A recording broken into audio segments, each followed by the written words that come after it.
del primer moment com es fa una ciutat, però com es fa de manera sostenible, de manera equilibrada, amb tots els mitjans, amb tots els elements de qualitat.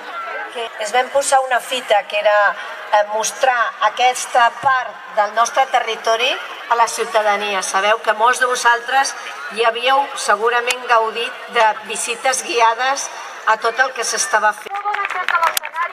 I és la presència en aquest territori que ens han pintat tan meravellós de fins a 11 abocadors. Un que s'està omplint, un per omplir i un de molt perillós que és el de Can Planes, ple de residus industrials que estan causant contaminació del subsòl, del sol, de l'aigua i de l'atmosfera, de l'aire que respirem. I volen construir un parc d'habitatges, fins a 4.000 pisos.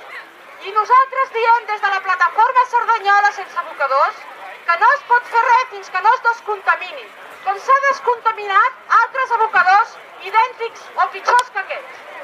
Cal declarar sòl contaminat i descontaminar.